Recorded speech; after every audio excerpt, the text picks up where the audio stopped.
access to finance for people mostly who are excluded. And over the course of the years, we've often been asking the questions, who are the excluded in Nigeria? There are various levels of exclusion. And oftentimes we want to say that access and usage are the key components that we want to really basically drive.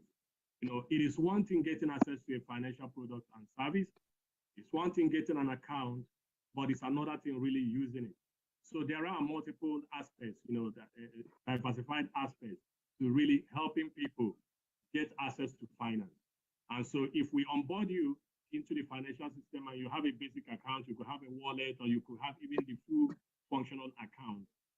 The other aspect is to empower you economically so that you will be able to, utilize the full complement of financial products and services available in our ecosystem. And we know that that has not been the case, for millions of people. And that's why, our work is really so imperative, so very much important in this space, because there are millions of Nigerians who are completely outside the financial services space. And these are the people who are the targets of financial inclusion action. And so basically, there's a lot of research that goes around this. Based on what research you are looking at, we have the Global Findex, we have the EFINA Access to Financial Services Survey, and we also have the household surveys conducted by the Central Bank's Department of Statistics and the MBS in collaboration.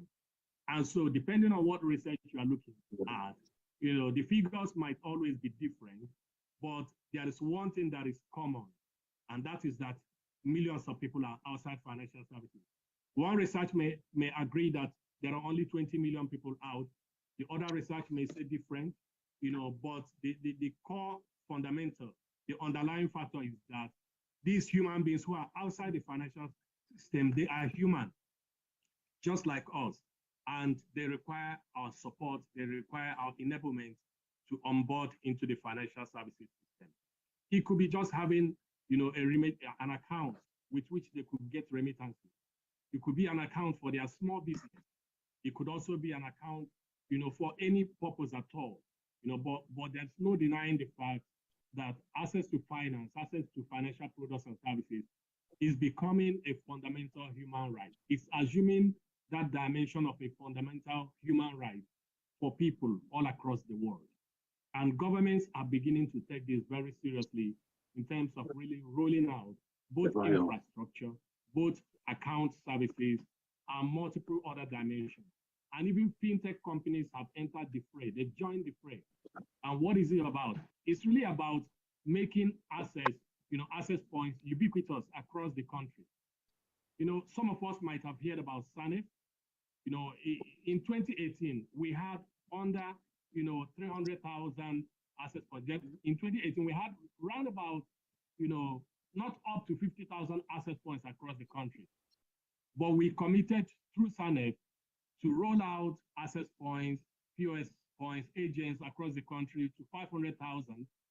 But today, so speaking, we have over 1.3 million agents across the country. The problem is no longer the number of agents, but the problem is now about spread, an equitable spread and balance across the country to reflect our diversity, to reflect the geographical spread of our population, and to allow for people to have, to reduce distance to access points significantly across the country. So today, the task at hand, as I presume the organizers of this conference have in mind, is to deliberate on strategies to deepen and widen inclusion across the country. With the numbers right before us, we are at 64.1% inclusion in the country. It's still far-fetched from what other countries have. You look at Kenya. Kenya is striking within 80 to 90%. Rwanda is at 97% currently. India, with their huge population, is really doing so well and is ticking up in the 80 percentile. So what we are looking at in Nigeria with this level of access, which is 64.1%, which is really grossly inadequate compared to our peers, we want to materially expand access to 95% by 2024. And that is why we have a new strategy that we are launching this year in November.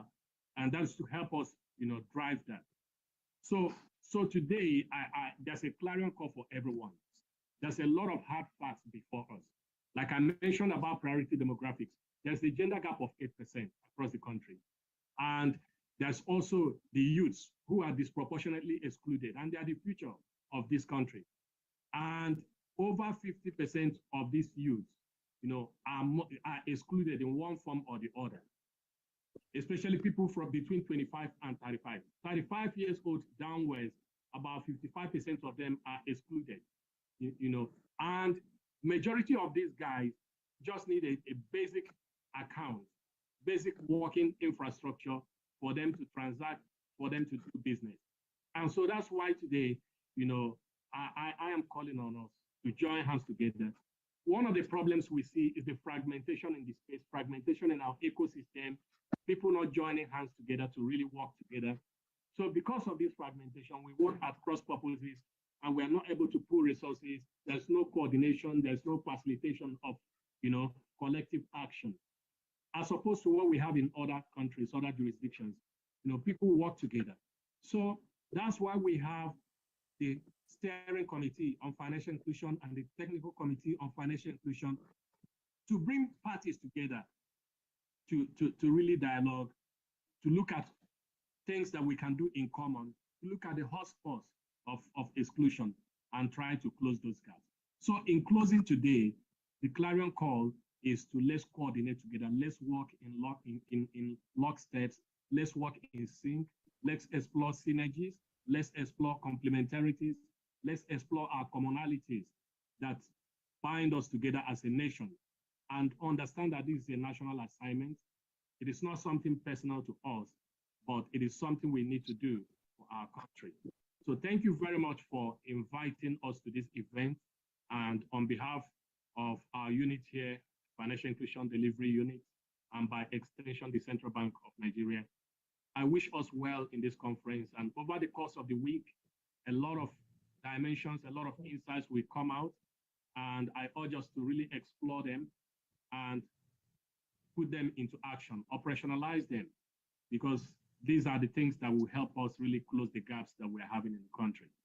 Thank you so much again for the organizers for bringing us here, and we most appreciate it.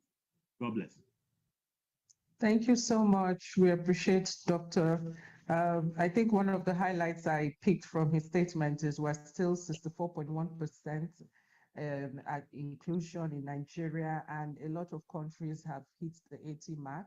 So hopefully the new initiative you have in November can take us to that direction soon, in the next, at least by 2024. Thank you so much. So I'd like to continue this conversation with my panelists. So I just want to give a background. So we know that we're talking about inclusive growth in digital era today at the first day of the Financial Inclusion Week. Growth is necessary for organization and economics to survive and thrive. And the future of growth must be both sustainable and inclusive. Digital transformation has become one of the key strategies and adoption to promote inclusive growth.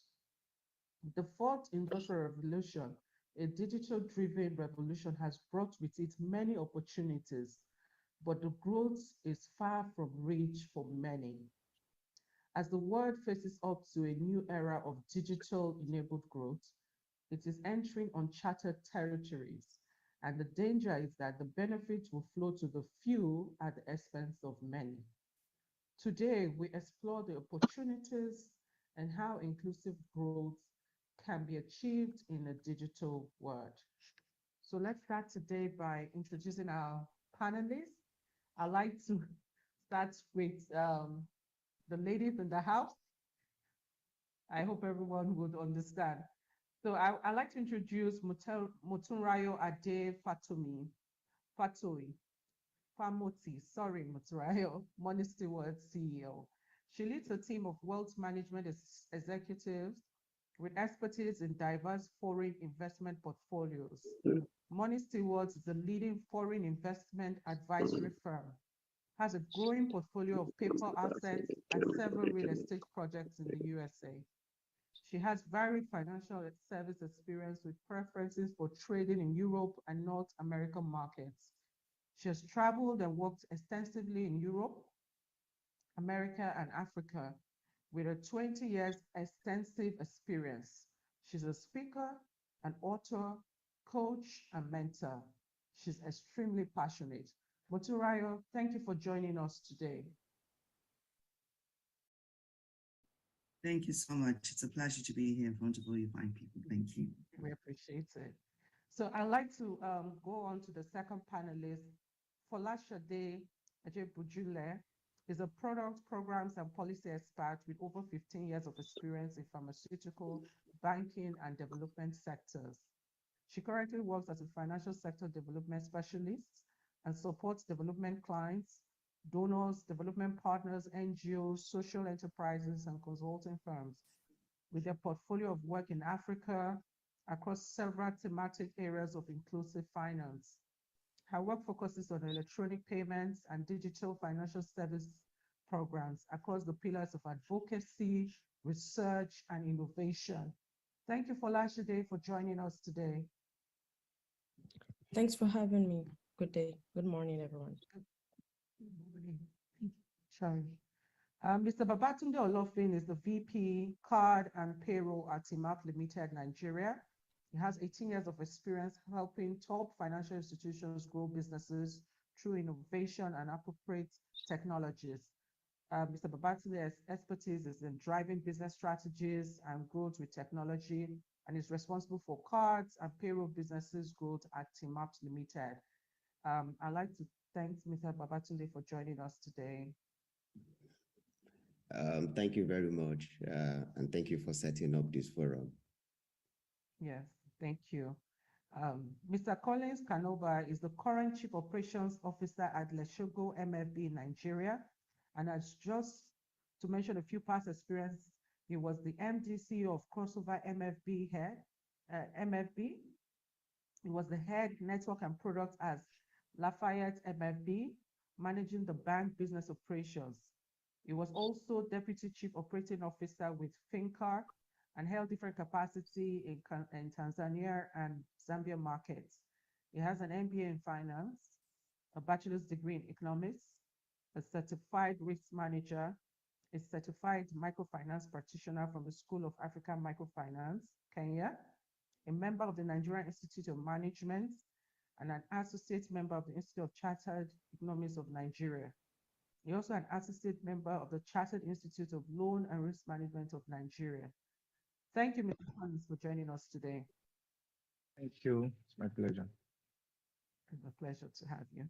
Mr. Tunji is a highly skilled economist, entrepreneur, and a committed financial inclusion advocate on a mission to create dedicated financial offerings for Africa's underserved informal sector. As an economist, he has over 10 years of experience in public and private sector roles across West Africa. A renowned media personality, Tunji has anchored shows on the big screen and on radio, dishing out expert advice about financial planning and economic policy. In January 2021, Tunji decided to put his word into action by creating Awaba, a one-stop microfinance services hub for African informal workforce. Mr. Tunji, thank you for joining us today. Thank you very much for having me. It's a pleasure. Yes. So I'd like to crave everyone. We're going to be using first names just to move forward. So to start, all around us, we can see our digital technologies are transforming the economies in which we live, in the economies we are living in, the cities we inhabit, the way we learn, the lives we live.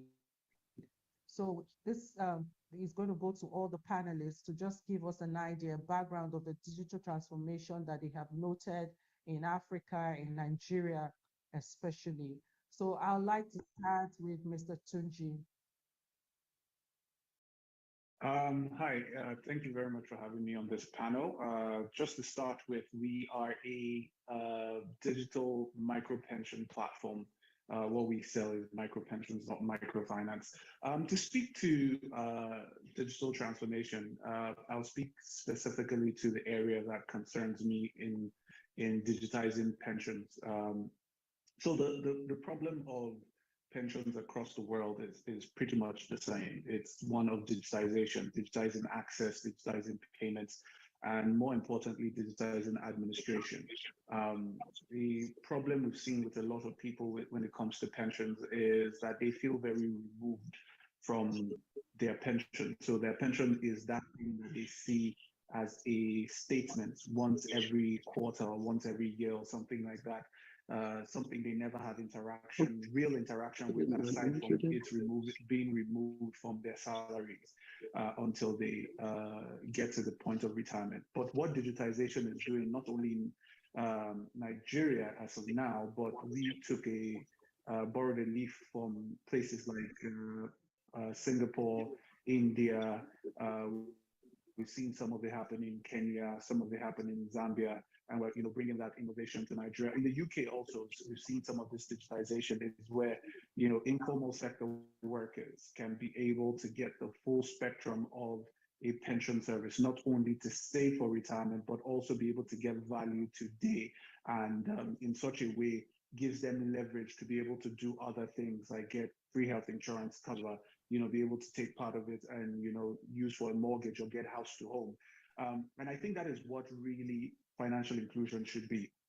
It should be giving people leverage to be able to do more, as against just opening a bank account or opening a wallet for them. It should be a wallet that allows them to do X plus infinity, and that for me is one of the things I feel can change the need or move the needle for the African economy. Okay, thank you. Muturayo, I'd like you to join in right now. So we have audience, and we would like to say we want audience to please push out their questions to us so that we can ask our panelists as we go on. We're also still talking about what are the digital transformation of notes that you've seen in Africa that we should be taking note of, or in Nigeria especially. Yes. Okay, well, Curtis, the last speaker, because he focused on digital transformation within his sector. Now, my background is investment, and I do investments, both paper assets, which is stocks, bonds, futures, and all of those, and real estate. And for me, one of the greatest digital transformation, really, well, what is digital transformation? The process of using digital technologies to modernize financial services. The biggest for me in the last couple of years is the fact that a young person can actually access foreign paper assets, and which is right on your phone, you're able to trade.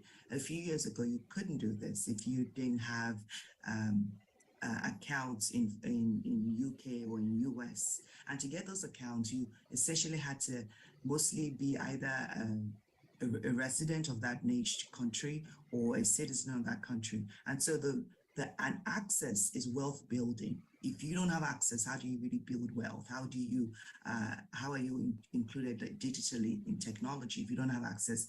So I think a lot of platforms have come up where young people can actually access the market as a whole, the biggest market. Finally, for me, that is progress. That's the biggest progress I've seen in my space. And on the paper asset forum as well, the fact that we've now digitized real estate, so people can access products like REIT, Real Estate Investment Trust,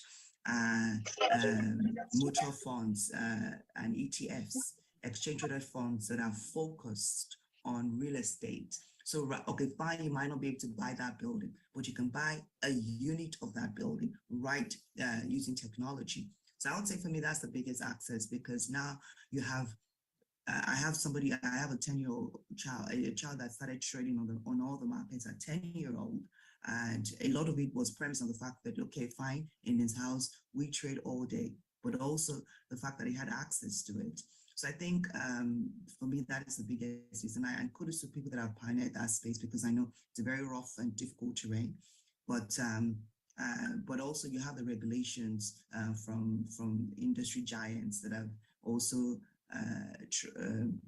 maybe somewhat challenging. But I think I will applaud people that have pushed it, because for me, if you can access it, if you can learn how to trade on the financial space, and when I mean trade, I'm not just saying local trade, not just being able to buy a bank share or a Dangote share. For me, when you have access to trillions of market in the global stage, and when your Voila, access comes ici to stocks and maintenant, bonds and futures, whatever it is, AK you in the you house. have essentially empowered that child, built Can you hear generational me? wealth, transferred knowledge You will at have a to young unmute age to make yourself. them independent. Thank you. Thank you very much. I can hear.